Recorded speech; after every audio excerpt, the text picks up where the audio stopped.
नमस्कार दोस्तों, मैं बजरंगी पांडे और आप देख रहे हैं जीवीसी अपडेट। आइए नजर देते हैं हिमाचल समाचार पर। सबसे पहले हेडलाइंस। किसानों ने क्यों खारिज कर दिया 5 फसलों पर एमएसपी वाला सरकार का प्रस्ताव। बीजेपी के राष्ट्रीय अधिवेशन पर क्या बोले बिंदल। अयोध्या में पूरा हुआ रामलला का महाभोग, 1300 किलो की कढ़ाई में बना 7000 किलो का हलवा। शिमला में पिछले कई दिनों से जो 318 के अभ्यर्थियों द्वारा पेंडिंग रिजल्ट को लेकर विधानसभा के बाहर हड़ताल। आज शिमला में हो रहे बजट सत्र के दौरान में गुंजा स्वास्थ्य विभाग से निकाले गए आउटसोर्स कर्मचारियों का मुद्दा। शिमला में हिमाचल प्रदेश राज्य चयन आयोग की नई वेबसाइट की टेस्टिंग हुई शुरू। इतिहास के पन्नों में आज 2 बात ऐसे राज्यों की जो 20 फरवरी 1987 को अपने पूर्ण राज्य के अस्तित्व में आए। आज से कश्मीर की पहली इलेक्ट्रिक ट्रेन शुरू। संगलदान बारामूला के बीच ट्रेन सेवा को पीएम दिखाएंगे हरी झंडी। हिमाचल प्रदेश में भारी हिमपात के चलते स्पीति घाटी के कॉमिक में बर्फबारी के चलते फंसे सैलानियों को पुलिस ने किया रेस्क्यू। प्रधानमंत्री नरेंद्र मोदी मुंबई यूनिवर्सिटी में वीडियो कॉन्फ्रेंसिंग के माध्यम से प्रधानमंत्री उच्चतर शिक्षा अभियान की करेंगे शुरुआत। सरकार से बार बार फरियाद लगाने के बावजूद डॉक्टर्स की मांगों को प्रदेश सरकार कर रही है अनसुना। अब डॉक्टर 9:30 बजे से लेकर 12 बजे तक नहीं जाएंगे ओपीडी। अब खबरें विस्तार से। किसानों ने क्यों खारिज कर दिया 5 फसलों पर एमएसपी वाला सरकार का प्रस्ताव। किसानों का कहना है कि अगर सरकार द्वारा बनाए गए प्रस्ताव का मूल्यांकन किया जाए तो उसमें कुछ नजर नहीं आ रहा है। बीजेपी के राष्ट्रीय अधिवेशन पर बोले बिंदल, पिछले 10 वर्ष में महिलाओं और गरीबों के उत्थान की सरकार बनी भाजपा। उन्होंने कहा कि दिल्ली में यह अधिवेशन नरेंद्र भाई मोदी जी की कार्यकुशलता को समर्पित रहा। पिछले 10 सालों में भारत के हर तरह के विकास के लिए सभी ने नरेंद्र मोदी की प्रशंसा की। अयोध्या से पूरा हुआ रामलला का महाभोग, जहां 1300 किलो की कढ़ाई में बना 7000 किलो का हलवा। श्री राम जन्मभूमि मंदिर में प्राण प्रतिष्ठा उत्सव के बाद हर कोई रामलला को कुछ न कुछ अर्पण करना चाहता है। इसी कड़ी में अब अपने रिकॉर्ड को लेकर चर्चा में रहे नागपुर के विष्णु मनोहर ने एक ही बर्तन में 7000 किलो श्री राम भोग हलवा बना दिया। इसके लिए 12000 लीटर की क्षमता वाली एक विशेष कढ़ाई का इस्तेमाल किया गया। राम भोग हलवा बनाने के पहले पूजन किया गया, बनने के बाद रामलला के लिए भोग लगाने के लिए भेजा गया, बाकी लोगों में प्रसाद के रूप में वितरित किया गया।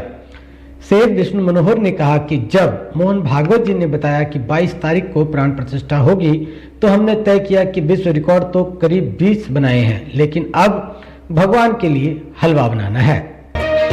शिमला में पिछले कई दिनों से JOAIT 318 के अभ्यर्थी अपने पेंडिंग रिजल्ट को लेकर विधानसभा के बाहर हड़ताल पर बैठे हुए हैं। आज कांग्रेस विधायक राजेंद्र राणा और सुधीर शर्मा पहुंचे और उन्होंने अभ्यर्थियों को समर्थन दिया और उनके बीच प्रदर्शन करते नजर आए। आज शिमला में हो रहे बजट सत्र के दौरान में गुंजा स्वास्थ्य विभाग से निकाले गए आउटसोर्स कर्मचारियों का मुद्दा विधायक राकेश जम्वाल ने सरकार को घेरा। उन्होंने मुख्यमंत्री से कहा कि इस संवेदनशील मुद्दे को गंभीरता से लिया जाए। शिमला में हिमाचल प्रदेश राज्य चयन आयोग की नई वेबसाइट की टेस्टिंग शुरू हुई है। अभ्यर्थियों को अपनी वेबसाइट पर लॉगिन न करने की दी सलाह। इस हफ्ते से लाइव होगी वेबसाइट।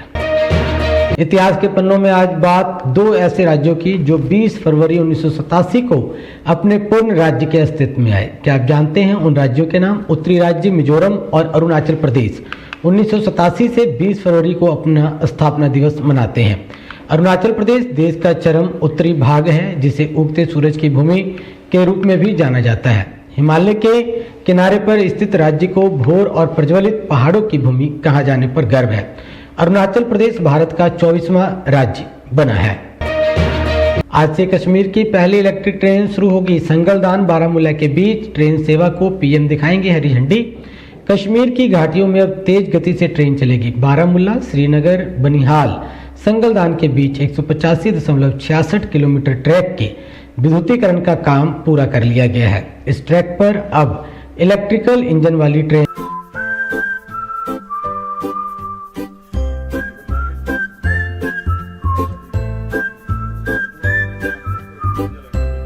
तेज गति से चल सकेगी। इतना ही नहीं, रेलवे ने जापान की तकनीक पर आधारित बेलास्ट लेस ट्रैक तैयार किया है।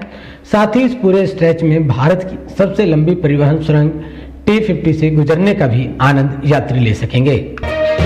हिमाचल प्रदेश में भारी हिमपात के चलते स्पीति घाटी के कॉमिक में बर्फबारी के चलते फंसे सैलानियों को पुलिस ने किया रेस्क्यू। सभी यात्रियों को सुरक्षित निकाल लिया गया है। प्रधानमंत्री नरेंद्र मोदी मुंबई यूनिवर्सिटी में वीडियो कॉन्फ्रेंसिंग के माध्यम से प्रधानमंत्री उच्चतर शिक्षा अभियान की करेंगे शुरुआत। सरकार से बार बार फरियाद लगाने के बावजूद डॉक्टर्स की मांगों को प्रदेश सरकार कर रही अनसुना। अब डॉक्टर 9:30 बजे से लेकर 12 बजे तक नहीं जाएंगे ओपीडी।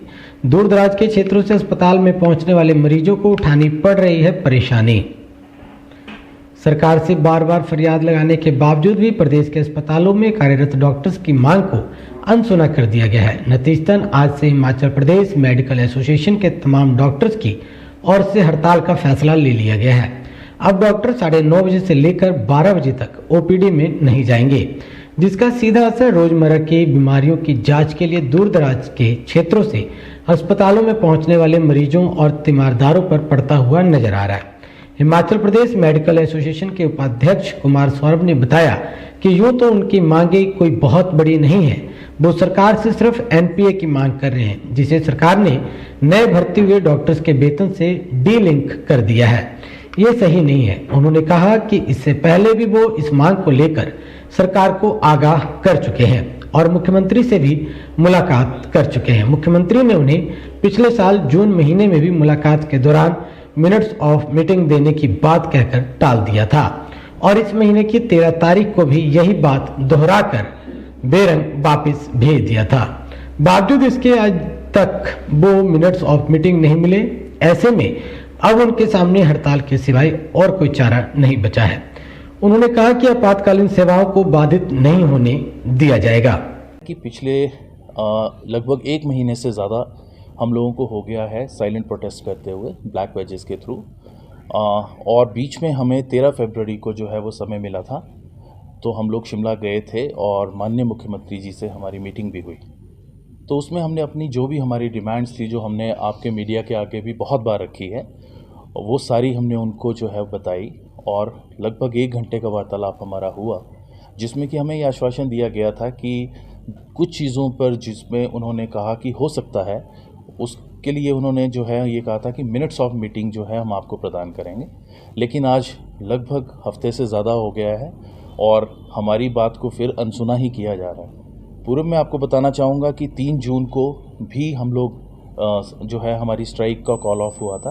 उस दिन भी माननीय मुख्यमंत्री जी ने हमारी सारी मांगों को हाँ किया था, लेकिन मिनट्स ऑफ मीटिंग वो आज तक नहीं है।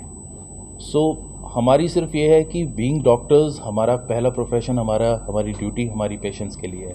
हम अपने आप भी ये नहीं चाहते कि हम ये करने पे मजबूर हों, लेकिन जब हम एक ऐसा वर्क है जो डॉक्टर्स का है जिसको अनसुना किया जा रहा है, तो कहीं ना कहीं ये हमें बहुत चुभता है। इसलिए हमने ये जो पेन डाउन स्ट्राइक है आज से शुरू की है, जिसका समय जो है वो 9:30 से 12 बजे तक होगा। लेकिन मैं आप लोगों को फिर भी ये बता दूं कि हमारी आपातकालीन सर्विसेज जो है उसमें बिल्कुल भी कोई रोक नहीं है, वहाँ पे डॉक्टर्स हैं और काम हो रहा है। सर, मुख्य मांगे क्या रहेंगी जिन पर कोई अभी तक कार्रवाई नहीं हो पाई? देखिए,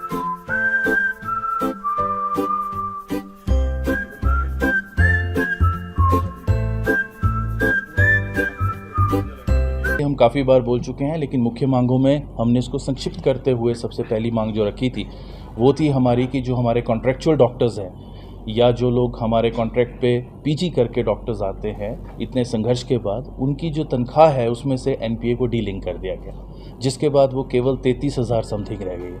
आप सोच के बताइए कि क्या एक डॉक्टर 33,000 में अपना परिवार को कैसे चलाएगा। दूसरी चीज़ हमारी थी कि हम डॉक्टर्स की कोई बहुत ज़्यादा जो है वो प्रमोशंस नहीं होती।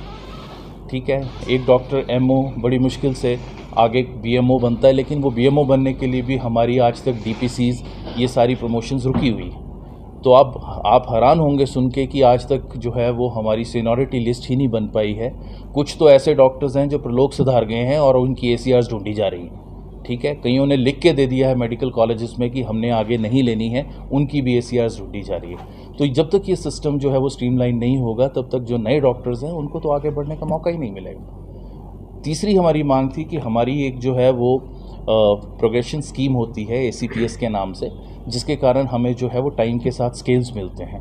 मैंने ऑलरेडी आपको पिछली मांग में बताया कि हमारे पास और कोई तरीका नहीं होता प्रमोशंस के या स्केल्स बढ़ाने के लिए, तो वो भी सरकार ने इस साल बंद कर दिया है।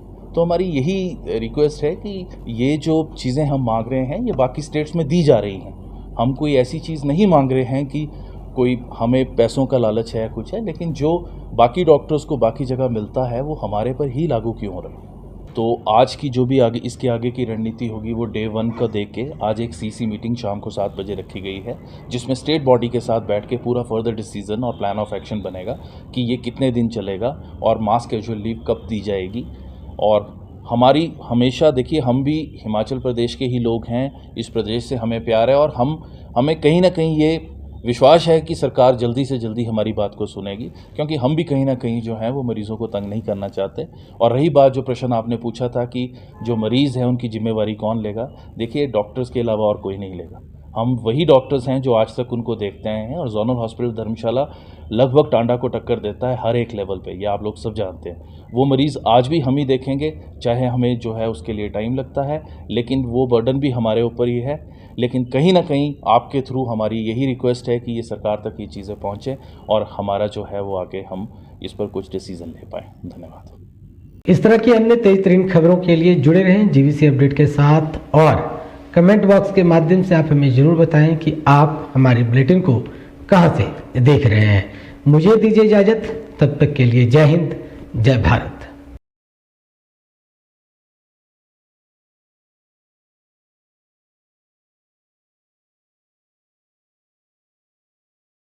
An excellent coaching point in IELTS and spoken English. Also expert in study and visitor visa. Government approved. SS Group. Session Chowk, Hoshiarpur.